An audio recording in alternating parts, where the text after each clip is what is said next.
Hi guys, it's Giovanna from bumperleads.com, and thank you so much for tuning in to the Fall in Love with Your Business Again podcast. And as you can tell, we are at the end of this year. Yay! I'm actually super excited that it's over, as I'm sure most of the businesses are, as we have all been impacted by what's been going on. So as a mentor of mine once said, it's just thank the past. We should just be grateful and thank this year and just move on. I am personally looking forward to saying goodbye to this year and welcoming the new year. Can't wait. And this is why I think it's great that this episode I'm publishing is all about marketing and branding.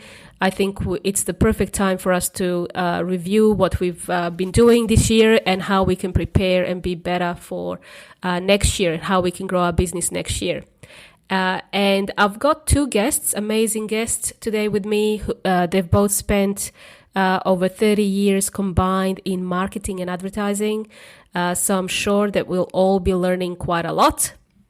And one of the guests you probably have heard on other podcasts and other shows. Her name is Franziska Iseli, and she's the co-founder at Basic Bananas and the Business Hood.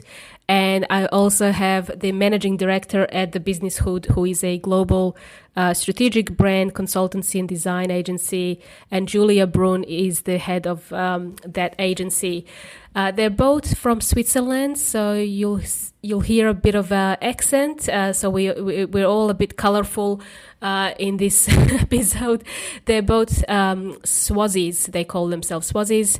They're Swiss Aussies. And they're just both incredible human beings, and they don't hold back in sharing their experience with us.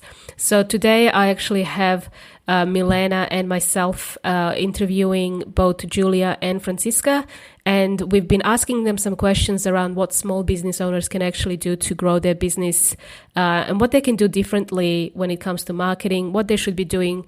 What's the first thing they should be doing? I think we get a lot of people asking us, should I be, paying for advertising? Should I be doing PR? Do I need a website before I even have a product? There's so many questions you could be asking. So I think this episode is going to answer quite a lot of questions for you. It's also a bit of a fun episode. We do laugh and share quite a lot of things. So I'm sure you'll find this episode fun and entertaining because Julia and Franziska are both very clever and very fun human beings. So let's tune in.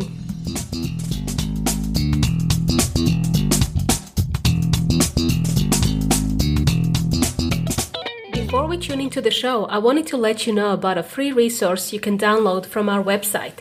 If you're someone who is looking for more time in the day and some clever ways to boost your revenue this year, then you'll find our resource super helpful. It's a short checklist you can download to quickly identify which tasks you're doing now in your business which could be performed by a techie automation. For example, the repetitive tasks such as sending a confirmation email to a customer could be automated. Even some of the manual tasks you have as part of business operations could be performed automatically, saving you over 10 hours a week. Imagine all the fun things you could be doing in your business once you automate all those boring tasks. So to download this resource, just go to bumperleads.com/tasks. And so you're also Swiss-born Australian, known as Swazi, and you can speak 5 languages. So we're both, actually, now you're talking a little bit about both of us. So we are both Swiss-born Aussies. Oh, yes. Yes, yeah. Of course. Yeah, we're not sisters, but we could be sisters. And we speak, so in Switzerland, we speak a few languages already when we grow up. We have a few official languages, but we both speak Swiss, French, English, understand a little bit of Italian, Spanish. And I also studied Arabic and Russian. Don't really speak them. Don't test me. And what else have we got? Swiss German.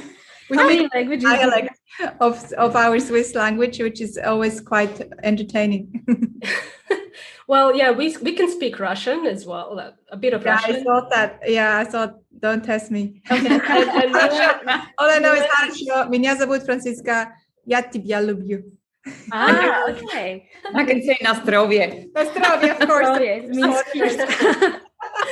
And Milena has actually, she speaks good Spanish, I have to say, but she yes, has a I remember podcast. that. Yeah, I went to South America for a couple of years and I got married to a Chilean, so a guy from Chile. So Yes. I have to speak Spanish to his family that don't speak English. Yeah, so it was quite interesting because I didn't speak a word of Spanish when I was there and I had to learn. It was difficult, but yeah, I think now speak very well. Actually, I can understand when he talks about me to his family. I'm like, what? What did you say? It's my favorite language out of all of them. I reckon Spanish is my favorite language. So beautiful. It is. So yeah, look, today we want to talk about marketing. I know from our experience, our listeners will know our background, but I remember listening to a podcast and I heard Franziska speak. This is back in 2013, and you had the blast off schedule like a week after that podcast episode that was launched, not launched, but it was an interview published. And I went to the blast off, took Milena, and we just fell in love, with everything that you guys have, said in there. And we're like, yes, this is it. This is exactly what we need to do. And the reason is because we bought a business that we didn't really feel passionate about. We hated it.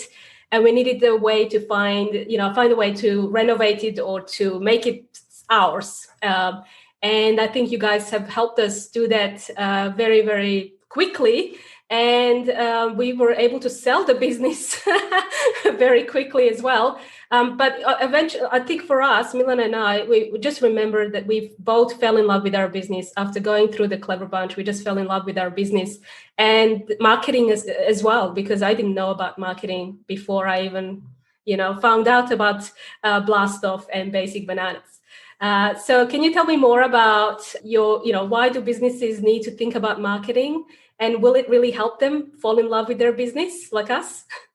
Yeah, and I quickly want to share, and maybe Julia then can add to that question, just of how funny we have come full circle. 2013, we first met you, and then you were part of our community in the Clever Bunch and graduated, and then sold the business, started a new business, and then got in touch. Yes. Now it's 2021, like 8 years later, with Julia, because Julia runs our branding agency, which is called the Business Hood. And now we actually collaborate. So now we work with you to help our clients with funnels and implementation of funnels and some of the marketing systems. And you guys have some clients that Julia works with to help with branding and brand strategy. So it's really fun how we've, had this full circle with different variations of businesses. To answer your questions, marketing, do you want to? I think maybe to do the marketing part, and then maybe I can jump in. Okay, I love it. Okay, marketing. Is marketing necessary? Yes, it is necessary. Is it going to help a business? Maybe. If they do the right kind of marketing, it will help them. If it's just marketing for the sake of marketing without really knowing their audiences, for example, probably won't do that much. So that's where Julia comes in a lot too, is really helping businesses understand, and they need to understand first who they want to attract more of. So who do they actually want to market to? And then finding the right message, and then finding the right channels, because not everyone is going to be on every channel, which is also good news for businesses, that you can now just be on a very specific channels that will cost less money, but that are more targeted and more effective. So yes, I do think that marketing will help. And then your question also, is it going to help them to be more passionate? I wouldn't guarantee that. I mean, I feel like one of the things that we work on, and especially again with Julia in the branding agency at the beginning, usually of creating marketing systems, is understanding the audience, as I mentioned, but also understanding the purpose of the business. And I feel like that can go both ways. For you guys, you understood your purpose and it was suddenly bigger than just selling something, and you fell in love. So someone will either find their purpose and go, oh, actually, I might be selling, let's say, underpants. So it's like at the beginning, it's like, I just do it for the money. But then suddenly you realize, you can be passionate about underwear every day. Exactly. So then they might realize, in the beginning, might be like, oh, underpants, whatever, not that exciting, or toilet paper. And then suddenly they realize, actually, you know what? Our purpose is to make people feel amazing, or to feel comfortable every day when they wear fresh underpants, or to feel sexy, or whatever, to give an example. So either they will find a purpose that will wake them up and make them excited, or they will go, actually now I realize that I really don't like this product and I want to do something that is more meaningful for them. Yeah, I completely agree. I think understanding your audience and really who you're talking to, we do lots of work like that, because you can, most things that lots of things that we hear is, we want to target everybody, or, and that's just not how you should approach things, because ideally you do have, like, that's why it's called a target audience, right? And a target is usually something that is a circle, like a tighter circle. And then the wider audience you will attract, if you do it right, you'll attract those as well. But once you really know, and we've created some frameworks here that we use, and one, we call avatar and avatar persona mapping, where we do such a deep dive into and use different means to really come up with those personas, right? So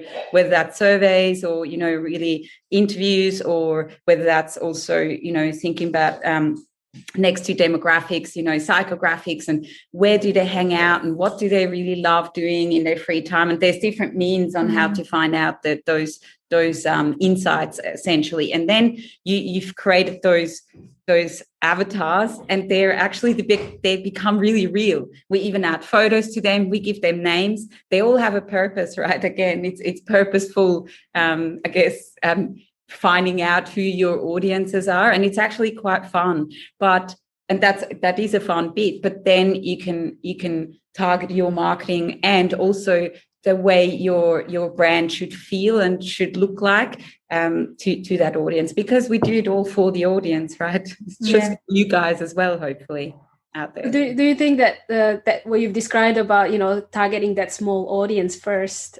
Are you referring to people, to businesses who are starting up first, or who are just starting, or can any business at any stage in their life start their niching exercise, I guess? Awesome. Great question. I think every business should do this. It's one of the biggest building blocks for marketing and for branding activities. It's so if you only start out, you can go a little bit more simple. You start always with the demographics. So how old are they? What's their gender? Where do they live? And so maybe even how much money they make a year. You just make up those numbers. And then you can go, if you're maybe more, so if you're a startup, you do it that way. And you really just put yourself into your audience's shoes. We sometimes say, hey, just think about them as if they would sit just in front of you, and then you sort of start describing this persona, this figure, and it gets easier and easier, and don't give up. And you can always just refine. And then you do what we call desires and frustrations sort of framework, essentially, which also plays in, and that these are desires and frustrations. So what are they fearful of, and what do they desire, and you can go as deep as you want to, and there's obviously way more elements to this, but that's definitely a great starting point. Once you've grown a little bit, revisit what you've done, and always refine it, because as your business grows, your audience might grow as well, right? And maybe develops into a different avenue a little bit. Yeah, no, that's so true, because I remember now with our first session in Clever Bunch, when we were doing that exercise, and we thought about rebranding. Well, let's say rebranding because it's our style. It's not you guys are so professional at it. But rebranding it to hipster, I think, to attract more hipster target market. I remember that. Do we even still use the word hipster? Yeah. I think so. I think so. I mean, it's not a big buzzword anymore, but I think we still use it. But that was 2013 when the hipster culture, especially in Melbourne, was like going That's exactly strong. right. Yeah. Yeah, so it tells you how old we are. Yes. So is marketing hard? What would you tell to the business owners who say, oh, I hate marketing, or that's too hard? Or do you get people like that come to Clever Bunch? Yeah, we do. And I would say, no, marketing is not hard at all. It's actually quite simple. That's also why we call ourselves basic bananas. But I think the challenge is a little bit that there's so much information out there and so much misinformation, and a lot of marketers and consultants, they make marketing sound like it's this very complex, difficult thing to do. Science. Yeah, and it is a science. Mm-hmm. It is a science, but it's if you can just use the frameworks that we teach, that you teach, it's quite simple. And we always look also at how can you simplify. So it really, Julia, I've sort of almost talked already before how simple it is. It is about knowing, number one, know who your audience is, who you want more of. So let's say I want more hipsters. Number two, asking yourself, where are they? So where do they hang out? Are they in clubs? Do they go to Facebook or LinkedIn or Pinterest? Are they using any newspaper? Are they reading newspapers? Are they listening to this podcast? And then that's where you want to be. So that's pretty much as simple as it, if you want to go super simple. And then on top of that, there's obviously layers that you lay on top of that to be more successful, like a brand strategy. And that's usually Julia's realm of talk about. But so then what is your brand strategy to get more of these hipsters? Again, if that's our audience. and what systems do we use to get our channels a little bit automated, which is your guys's expertise. So it boils down to those simple questions. Yeah, I completely agree. And I think, and then how do we talk to them, right, as a step? And I think, that I find that from my perspective always the hardest part, but I think it's like we're all about honesty, we don't believe in just making stuff up, but I think that's one of the points you touched on earlier. It's not just like this, this marketing, the typical marketing language. It's sort of, I think that it's always about the right balance, right? How do you really speak to your audience so that they feel understood and really heard, and really, it's all about adding that value, right? Even in marketing, because you, as a business owner, you for sure, I'm 100% sure that your product or service is great. And if you believe in it, if you love it, then you obviously, you want to, we say here, create ripple effects of awesomeness, right? You just want to share this. So if your right audience then, comes to you through any of those means, and sometimes the means can be the language, how you speak to them, once you've found out where they hang out, right, through which channel, then you've done a really good job, I think. And that's maybe just the balance, but I guess that's something that can be learned. Yeah, for sure. Okay, now I was just looking at Milena because she had a question as well. I can read her mind. We are telepathic. But it's so true. Like we also meet clients our end where they don't really do any marketing. When I say any marketing, they do word of mouth. They talk to friends, they attend BNI, but there's no strategy or like we talked about, there's no process, something that they can measure and see that it's actually working for them or not working for them. And so I would often say, just take action, just do it. Marketing, just take action. Don't stop talking about it, Execute it. So I've got a crazy question for you guys. We love crazy questions. Sorry. If you had to start building basic bananas from scratch, what advice would you give yourself? Oh, that's a good question. You know what? I would probably spend money that we didn't have earlier. Okay, that's a really risky advice. Yeah. But I would probably be a little bit less conservative with the investment. We bootstrapped the whole business, so we only spent what we had, and that is good advice. So anyone listening, I think that's good strategy, is just spend what you have, so you don't go dig yourself into a hole. But I would probably spend a little bit more, a little bit earlier, because the thing is with marketing, you don't need a big budget at all. As a small business owner, there are a lot of free strategies you can use.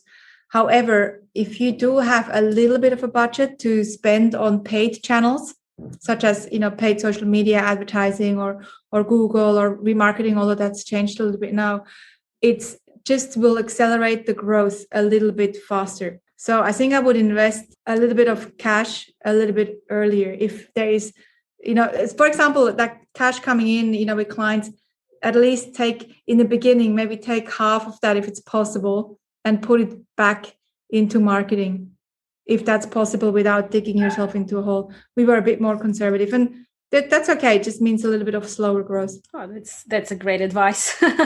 Thanks. I've got another question, probably not as crazy as that. What do you think business owners can do better when it comes to marketing?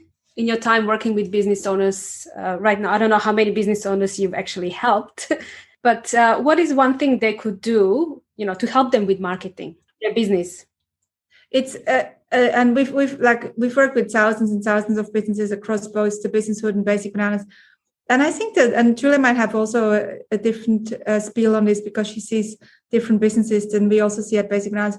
I feel like the one thing that is a bit of a commonality, and one of you mentioned it before, is just not taking action. Like sort of knowing that, oh, maybe I should do this, maybe I should do that, but sort of hiding a little bit behind this almost like waiting of something to be more perfect. Like an excuse that we hear a lot is, hey, I'm just waiting for my website to be ready, or I'm waiting for my business cards. Nobody really needs business cards these days. Or I'm waiting for the stars to align because Mercury is in retrograde or whatever. We haven't actually heard that too much. No. So it's often just a little bit of this procrastination, which is usually comes from a fear of either fear of failing usually, or a fear of succeeding, but usually a fear of failing. So it's easier sometimes to not take action. So that's probably the most important thing that we see is just do it. Just do something. Who's mentioned that before? Did you mention that before? Or one of the girls maybe said, just do something, just start. Take action. It was one of you guys. I think take action. Just start with something. And then once you have this, a little bit of, you will never gain momentum without taking action. Yeah. And once you have a little bit of momentum, then you can definitely, you want to get more strategic, which probably is something that. Yes. And if I could, I wholeheartedly agree with what Franziska just said. Out of a little bit, I don't even think it's self-interest, but I always say start with a strong brand. Yeah. Because if you don't have a strong brand, then what are you marketing? Really? Because so much is digital, so much is online, and you have a reputation, right? As a business, back in the day in advertising, we called it image, right? But it's the same. It's perception, it's reputation, it's trust. And that's what people see. And people have so much choice. Again, our audience has so much choice. So if you have at least one advice for no matter on what journey you are, just starting off or like have been in business for 10 years or more, revisit your logo right now and see if it visually still appeals to your audience. So it's, again, that's a balance, do you like it? Of course, you have to connect with your brand. Some businesses are more visual, of course, in terms of what they sell. Others maybe not so much, but even then, even if you're selling audiovisual equipment, I said something because I'm surrounded by audiovisual equipment here, then even then, like if you look the part, then people who have the choice between 10 audiovisual companies, they will most likely pick the one that looks and sounds like they know what they're doing, right? So, of course, they would most likely then choose that one. Of course, there's way more that goes into that. And that's only the visual part. The strategic part behind brand is taking it one step further. But if you can start with a solid brand and with a strategy. Oh, I completely agree with that, because I literally had a lead that I have spoken to who has been following us on social media for a year. And I remember even last year, I was thinking, should I stay on social media? Should I give this up? It's taking too much of my time, outsource it in-house. And it's just about being consistent, and just sticking with it, and she was the easiest sale, that I've had, because she was pretty much educated from day one. And her perception was that we were it. She just needed some time, and then she bought.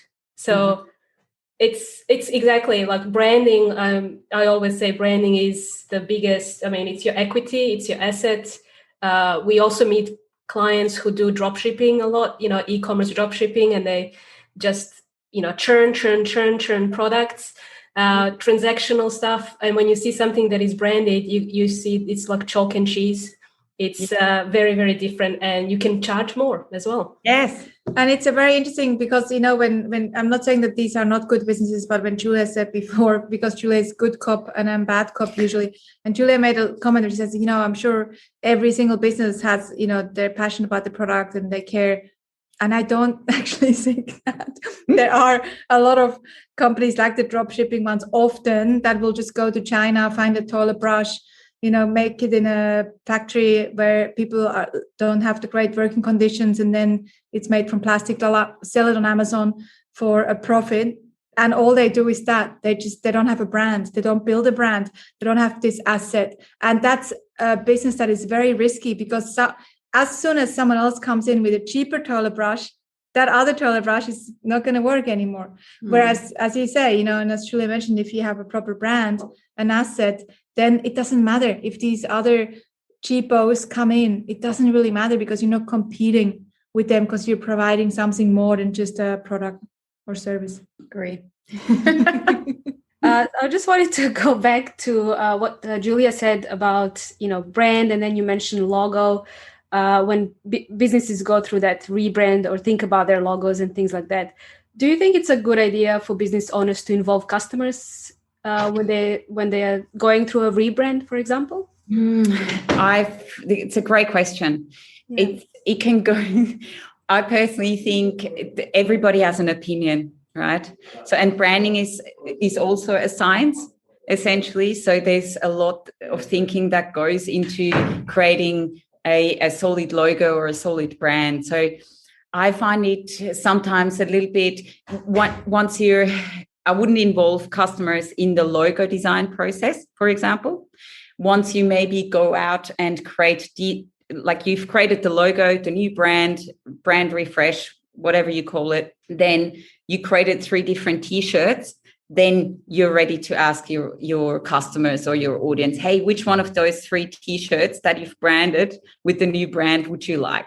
I feel that's the right stage, because it's actually, if you do logo design right and like all the thinking behind logo design right, then I would leave that up to the pros, because again, otherwise you get confused, you know, because your grandmother has a different outlook on things, and so does one of your customers, so does your husband or the cat or the dog. You get I ask because I see a lot of you know, when you go into the Facebook forums and then you see people post their logos, like 5 different variations of their logo. What do you guys think? What do you guys think of this logo?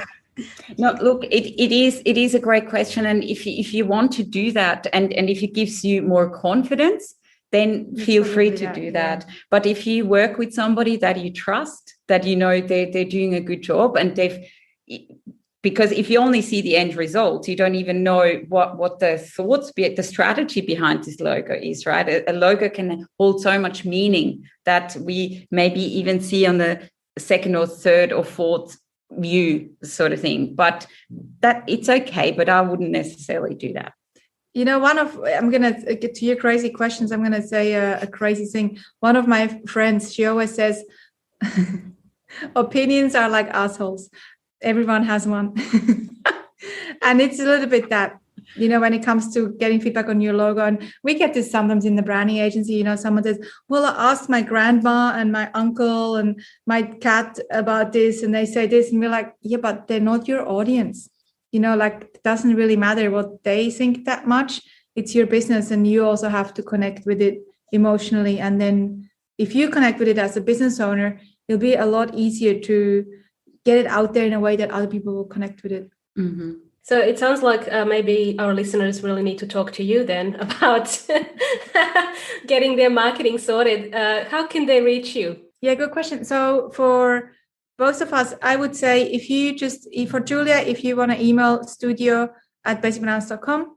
Mm-hmm. And then for Basic Bananas, you can go to basicbananas.com. We have a lot of free resources on there. There's also an event called the Blast Off that you guys have come to.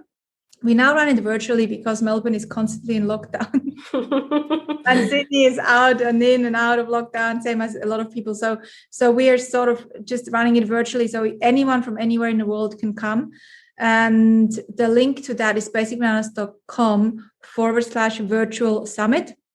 And then for the Business Hood, What else have we got? Yeah, we've got the brand alchemy method. Oh, that's right. Which is a cool, like if you're only just starting off or even not and have been around for 20 years, it's a framework that we've developed to come up with your own brand strategy, which is super cool. And that URL is thebusinesshood.com/ I don't know. Maybe we can send it to you. I think it's called the brand alchemy method, but don't quote me on that. Maybe we just send it to you guys. Maybe, Yeah, if you can send it, I can include it in the show notes so that our listeners can go and register or sign up and download all the good free resources. Did have another question. I don't want to put you on the spot too much. No, put us on the spot. Crazy questions. Okay. Well, maybe this is more of a philosophical question. In your professional opinion, why do you think some businesses grow exponentially and some just remain stagnant? Some just don't grow. What's the difference between some that grow? I have a very strong opinion, but as we know, opinions are like something else. So it's an opinion, and then Julie probably has an opinion too. I think that given that the product, we have two businesses, and let's say they have the same product or service, one is going crazy and one is not. So let's just say the product is a given that it's a good product or service. I know what you're going to say. And I think you have the same opinion. Mm-hmm. It's all about mindset. So if the product or the service is great and they know how to market, then the rest comes down to the person who runs the business and their mindset. I really see this all the time. I think mindset, and I know this is a show on marketing, but I really think that mindset is half of the game. If you as the leader has the right mindset and you know that you can make this a success and you believe in it and you make it happen, then you'll make it happen. If you don't believe in it and your mindset is like, oh, I don't know if I deserve this even, or if I can make it happen, then it won't happen. So I really think the differentiation is usually the mindset. I agree. And I would add something to it. I also feel those business owners who have that mindset usually always have a bigger purpose. Yeah. And we see that all the time now, you know, like it's the same for Basic Bananas. It's the same for the Business Hood or Ocean Lovers or you guys. It's about more than just a business. It's about either how can we give back, how can we provide value, what can we give back to humanity and the world. Like you can go as little or as large as you want, but I think mindset and purpose is a really strong combination. I agree. What is your mantra that you guys live by? Personally or in the business? Personally and business. My personal mantra or my sort of mission is that I'd love to add value everywhere I can. I call it ripple effect. So I'd love to create ripple effects wherever I can, every interaction and everything that I do. If I can make an impact, a positive impact, then I know that I'm on the right path. And then the same for Basic Bananas. So Basic Bananas is all about creating a positive impact. And then Julia has her own, probably. No. It's all about the ripples. The ripples. Creating, yeah. And I guess, you know, like it's, again, like ideally, you know, it's beautiful if you have the chance to work with beautiful other humans. It's like, because at the end of the day, it's all my, it's not even a mantra, but I feel good comes out of goodness. Like good attracts good, like attracts like. And if you know, are a positive, happy human who enjoys what they do, you usually always also connect with the same audience or like partners, and you just attract all of that as well. So, and it's very interesting because Julia is really you can see that, you know, that mantra in daily life here. You know, Julia would be on the phone with someone for sometimes an hour. There might not even be a client. There might be someone that called us for some advice, and she's like, "Yep, this is, you know, I'm here to help you," and just really leaving people better off and having a giggle with them. Sometimes people call us in tears because they're struggling with their business, or they got some opinion from someone that wasn't very good, and then Julia will lift them out of the trenches, and you know, at the end they're giggling, and that's really interesting to see that actually in how Julia runs the business. No, it's actually something that I was talking to a mutual client of ours, and she always says, "Oh, every time I call Julia, we're always chatting. We're always, going for an hour, So yeah, I see that. And that's always a reflection whenever we, engage with you guys. It's always about helping the value, and you guys will never say no, pretty much. You'll go the extra mile. When Franziska said about the values as well, how she wants to leave that positive ripple effects everywhere she goes, I can see that actually is what we've experienced through Basic Bananas, and every time we engage with you guys. Thank you so much, ladies. And we'll include all the links and into the show notes. And also we'll post it on our website so people can go and check you out and maybe sign up for the next blast off, and they can get really good at marketing and start growing a very big brand. That sounds amazing. Thank you so much. Thanks, guys. Thank you.